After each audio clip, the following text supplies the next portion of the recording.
اللہ ہر چیز خلیل الرحمان صاحب مجھے ایک سوال کا جواب دیجئے کہ اللہ عرش پر ہے تو عرش اللہ سے بڑا ہے یا اللہ عرش سے بڑا ہے؟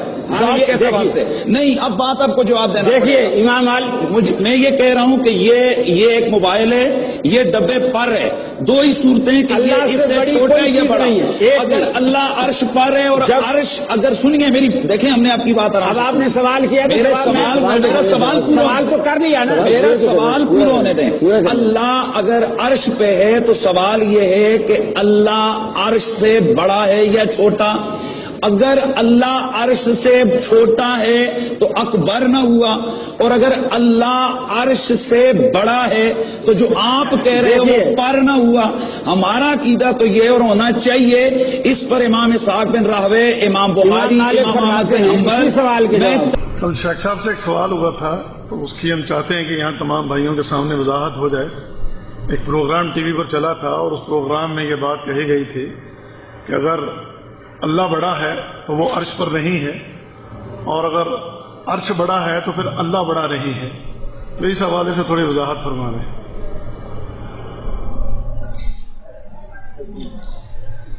یہ بڑا ایک بھیانک کلمہ ہے۔ جس شخص نے بھی کہا ہم اسے نہیں جانتے لیکن اس نے بڑا ظلم کیا۔ اسے یہ معلوم نہیں ہے کہ اللہ تعالیٰ کا فرمان ہے لا تضربوا للہ الامثال، کہ اللہ کے لیے مثالیں بیان مت کرو۔ مجھے کل آپ نے بتایا تھا کہ وہ باقاعدہ کوئی موبائل اس کا ڈبہ لے کر دکھا رہے ہیں، موبائل کو اوپر رکھ کر کہ اگر یہ ڈبے پر تبھی فٹ ہوگا جب یہ چھوٹا ہو اور ڈبہ بڑا ہو۔ یعنی یہ مثالیں اللہ پر منتبہ کر رہے، کوئی حیا نہیں۔ جب یہ کل ہم نے یہ بات سنی تو یقین کر رونگٹے کھڑے ہو گئے، رونگٹے کھڑے ہو گئے، اور ایک کپکپاہٹ سی طاری ہو گئی۔ اتنا بڑا بھیانک ظلم اللہ رب العزت کے لیے اس طرح مثالیں بیان کرنا۔ بھئی یہاں ایمان کا، عافیت کا تقاضا یہ ہے کہ اللہ تعالیٰ کے بارے میں اللہ تعالیٰ نے جو کچھ بتا دیا اور اس کے رسول نے جو کچھ بتا دیا اسے اسی ظاہری معنی میں قبول کر لو۔ جو بتایا اس کو مان لو، جو نہیں بتایا اس کو اللہ کے سپرد کر دو۔ مثلا اللہ نے یہ بتایا کہ میں عرش پر مستوی، الرحمن علی العرش استوی، رحمان عرش پر مستوی، ہمیں خبر دی، ہم اس کو مانتے ہیں، اس کو قبول کرتے ہیں۔ استوی ارتفع، چڑھ جانا، بلند ہو جانا، اس معنی کے ساتھ۔ اب مستوی کیسے ہوں یہ نہیں بتایا، تو جو بتا دیا اس پر ایمان لے آؤ، جو نہیں بتایا اس کو اللہ کے سپرد کر دو۔ کیفیت اللہ جانتا، ہم نہیں جانتے۔ تو آپ کا یہ مثال دینا چھوٹا اور بڑا ہونے کے تعلق سے بڑا بھیانک ظلم ہے۔ عافیت کا راستہ اللہ رسول نے جو خبر دی اللہ کی ذات کے بارے میں اس کو قبول کر لیا جائے اور اس کی کیفیت کو اللہ کے سپرد کر دیا۔ امام مالک رحمہ اللہ، امام دار الحجرہ، ان سے ایک بڑا چھوٹا سوال ہوا۔ ان کے ایک شاگرد نے پوچھا کہ اللہ تعالیٰ عرش پر کیسے مستوی، کیسے مستوی؟ اطرق راسہ، اپنا سر جھکا لیا اور پسینہ ان کو چھوٹ گیا، پورے بدن پر پسینہ غالب آ گیا اور بات کرنے کے قابل نہ رہے۔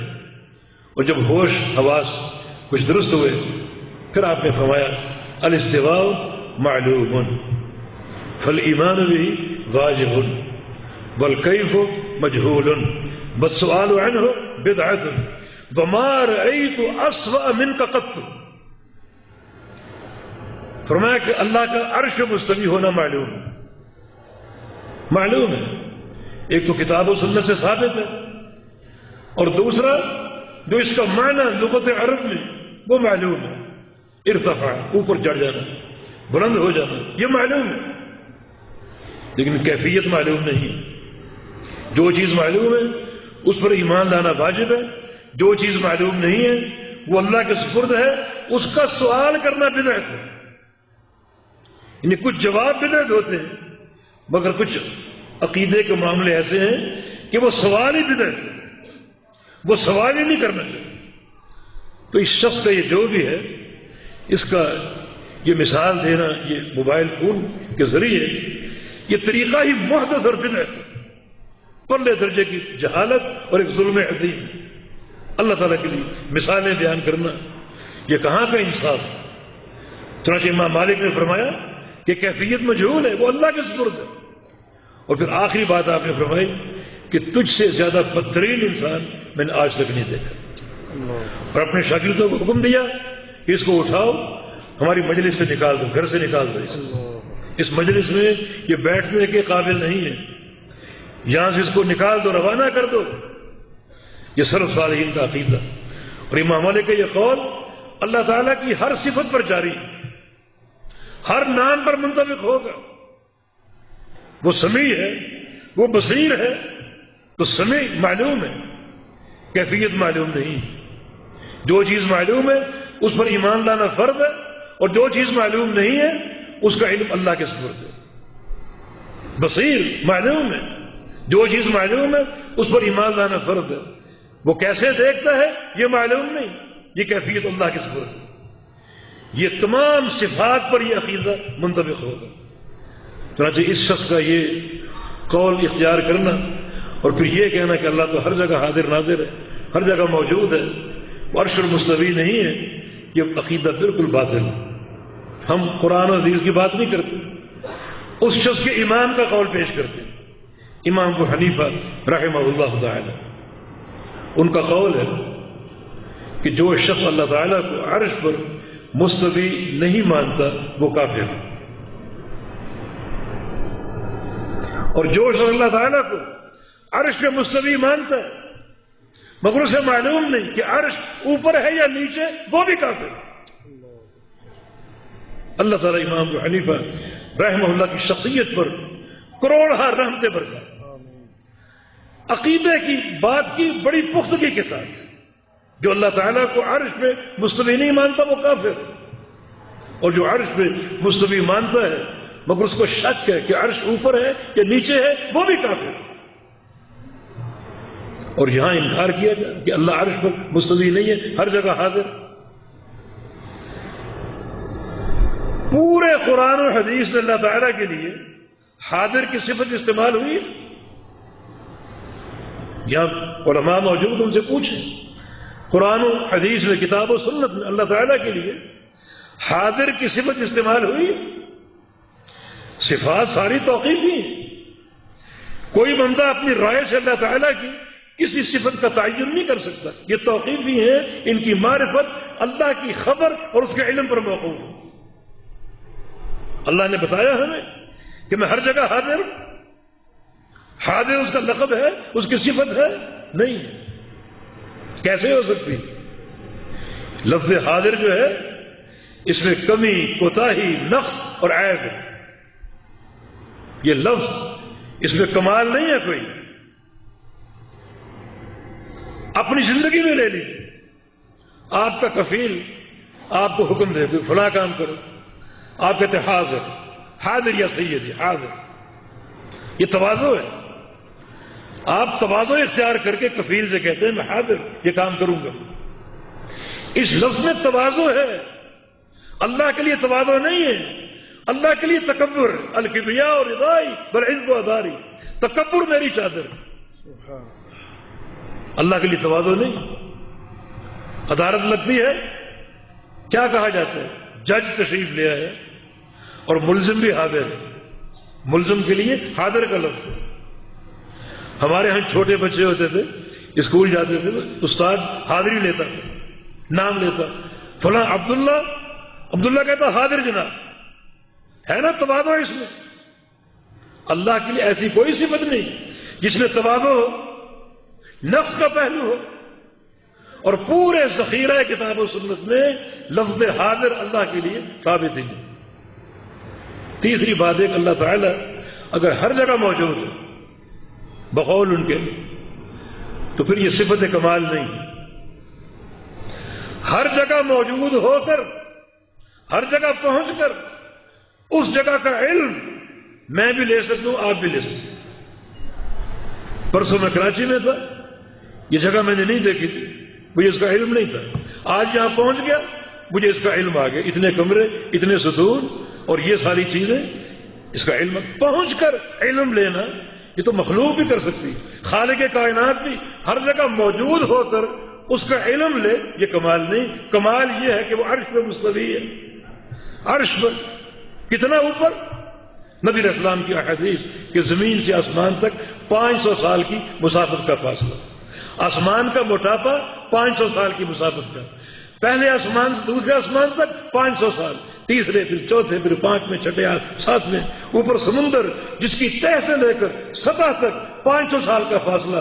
سمندر پر کرسی جو اللہ کے 2 قدم رکھنے کی جگہ، کوئی 500 سال کی مسافت پر کرسی پر اللہ کا عرش جو 500 سال کی مسافت کا قدر، اس عرش پہ اللہ مستوی ہے اور اس پر کوئی گوشہ کوئی ذرہ مخفی نہیں، پوشیدہ نہیں. یہ کمال. یعلم دبیب النملۃ السوداء فی الصخرۃ السماء وفی اللیلۃ الظلماء. رات کی تاریکی ہو، سیاہ پہاڑ ہو، پہاڑ کی سیاہ رنگ کی تہ ہو، اس میں سیاہ رنگ کی چونٹی چل رہی ہو، اللہ اپنے عرش پر چونٹی کو دیکھتا بھی ہے اور اس کے چلنے کی آواز کو سنتا بھی ہے. یہ کمال. یہ کمال نہیں ہے کہ ہر جگہ پہنچ کر ہر جگہ موجود ہو کر وہاں کا علم لے. اللہ تعالیٰ بذات ہی اپنے عرش پر ہے، کیونکہ قرآن کہتا ہے الرحمن علی العرش استویٰ کہ رحمان عرش پہ مستوی. باقی اس کا علم، اس کی قدرت، اس کا ملک، اس کی بادشاہت، اس کا تصرف، اس کا احاطہ پوری کائنات کو گھیرے ہوئے. کوئی چیز اسے مخفی نہیں، کوئی چیز مخفی نہیں. تو اس کو مان لو. ایسی بودی تعویلیں کرنے کا فائدہ. گدا جی استوا کا معنی غلبہ، استولا، یہ تعریف ہے. غالب آ گیا، رحمان غالب آ گیا. یہاں 3 فساد ہے، 3 بگاڑ. اگر اس کا معنی کرنے کے رحمان عرش پہ غالب آ گیا. پہلا بگاڑ یہ کہ پہلے غالب نہیں تھا، اب غالب آ گیا. دوسرا بگاڑ یہ کہ غالب آنا تب کہا جاتا ہے جب ایک چیز کے بارے میں کئی لوگوں کا جھگڑا ہو. میری کوشش ہو اس کو میں لے لوں، آپ کی کوشش ہو آپ لے لیں، پھر جو طاقتور ہوگا وہ اس کو لے لیتا ہے، مانا وہ غالب آ گیا. اس کا تو معنی یہ ہے کہ عرش پر غلبہ پانے کے لیے کئی ایک کے درمیان جھگڑا تھا، نعوذ باللہ کئی الہ ہوں گے، اللہ سب پر غالب آ گیا. یہ معنی بنتا بنا اللہ کے شایان شان ہے. اور تیسرا معنی یہ، اگر اس کا معنی یہ کرنے کے رحمان عرش پر غالب آ گیا، عرش پر غالب ہے، تو اللہ تعالیٰ کیا غیر عرش پر غالب نہیں؟ آسمانوں پر غالب نہیں، زمینوں پر غالب نہیں، ہر شے پر غالب. واللہ غالب علی امرہ، ہر شے پر غالب ہے. پھر عرش کی تخصیص کا معنی کیا ہوگا؟ ہماری یہ دعوت ہے اس عقیدے کو قبول کر لو. یہ قرآن نے بیان کیا، حدیث نے بیان کیا، اور امام ابو حنیفہ رحمہ اللہ نے بیان کیا کہ جو اللہ کے استواء العرش کو نہیں مانتا وہ کافر. اب یہاں کیا جواب دیتے ہیں؟ جناب ہم فقہ میں امام صاحب کے پیروکار ہیں، عقیدے میں نہیں. استغفر استغفر. فقہ میں ان کے پیروکار، عقیدے میں نہیں. عقیدے میں کس کے؟ وہ امام ابو الحسن اشعری رحمہ اللہ ان کے پیروکار. عقیدے میں امام صاحب کی پیروی کیوں نہیں کرتے؟ ان کی شان بیان کرنے کے لیے حدیثیں تک گھڑ دی. یکون فی امتی رجل اسمہ النعمان ہوا سراج امتی، موضوع حدیث. میری امت میں ایک شخص آئے گا جس کا نام نعمان ہوگا، وہ شخص میری امت کا چراغ ہے، میری امت کا سورج ہے. تو جس شخص کو آپ نے امت کا سورج قرار دیا ہے اس کا عقیدہ کیوں نہیں مانتے؟ جناب فقہ میں ان کے پیروکار ہیں، عقیدے میں نہیں. عقیدے میں ہم اشعری. کوئی منطق اس کو قبول کرتی، عقل اس کو قبول کرتی؟ حالانکہ عقیدہ اساس ہے. عقیدے کی بہتری عمل کی قبول کی علامت. اس کا معنی امام صاحب کا عقیدہ ٹھیک نہیں تھا، عمل میں ان کے پیروکار اور فقہ میں پیروکار، عقیدے میں نہیں. کیوں نہیں؟ معنی ان کا عقیدہ ٹھیک نہیں، نعوذ باللہ. تو امام صاحب کا قول جو اللہ تعالیٰ کے استواء علی العرش کو نہیں مانتا وہ کافر. امام اشعری رحمہ اللہ ان کا بھی عقیدہ نہیں تھا. ان کے عقیدے میں 3 دور آتے ہیں. ایک دور وہ تھا وہ خالصتاً معتزلی تھے, خالصتاً. پھر کچھ تحقیق کی کرتے کرتے پھر ایک تبدیلی آئی, آدھے معتزلی اور آدھے اہل سنہ میں سے, اور تحقیق کی, آگے بڑھتے رہے. تیسرا آخری دور یہ تھا, ان کی کتاب الابانہ جو زندگی کی آخری کتاب ہے, اس میں نے لکھا کہ انا علی مذہب احمد بن حنبل, میں عقیدے کے باب میں امام احمد بن حنبل کا پیروکار ہوں. اب پورا عقیدہ میرا وہی ہے جو امام احمد کا عقیدہ, اور یہ اب تک جو کچھ ہم نے بیان کیا امام احمد کا عقیدہ. اللہ سے ڈر جاؤ. بڑی بھیانک بات کی گئی ہے, ٹی وی میں اگر آئی ہے, بڑی بھیانک بات ہے. اللہ سے ڈر جاؤ, اللہ کی مثالیں بیان نہ کرو, بلکہ ایک مومن کے سچے ایمان کا تقاضا یہ ہے کہ اللہ تعالیٰ کے بارے میں جو بھی نام ہیں, جو بھی صفات ہیں, جو بھی افعال ہیں, ان پر ایمان لے آؤ. جو کچھ بتا دیا گیا اس کو قبول کر لو, جو نہیں بتایا گیا اس کو اللہ کے سپرد کر دو, اس عقیدے کے ساتھ کہ اللہ تعالیٰ کی کسی صفت کی کیفیت ہم نہیں جانتے, لیکن جو بھی صفت ہے وہ کمال کی ہے, اس میں کوئی نقص نہیں ہے. واللہ تعالی ولی التوفیق. جزاکم اللہ خیر. میں شیخ محترم کا شکر گزار ہوں کہ شیخ صاحب نے ہمارے لیے وقت نکالا, یہاں تشریف لائے. میں اپنی طرف سے اور اپنی جالیات کی طرف سے اور اپنے تمام طالب علموں کی طرف سے اور جالیات میں موجود تمام جو حاضرین ہیں ان کی طرف سے شیخ محترم کا شکر گزار ہوں, اور آپ کے لیے دعا گو ہوں کہ اللہ تعالیٰ تا دیر آپ کا سایہ ہمارے سروں پر سلامت رکھے, تاکہ ہم آپ سے سیکھتے رہیں, سمجھتے رہیں, پڑھتے رہیں, اور یہ سیکھ کر پڑھ کے ہم آگے بھی یہ علم پہنچاتے رہیں. اللہ تعالیٰ یہ سلسلہ قائم ہو.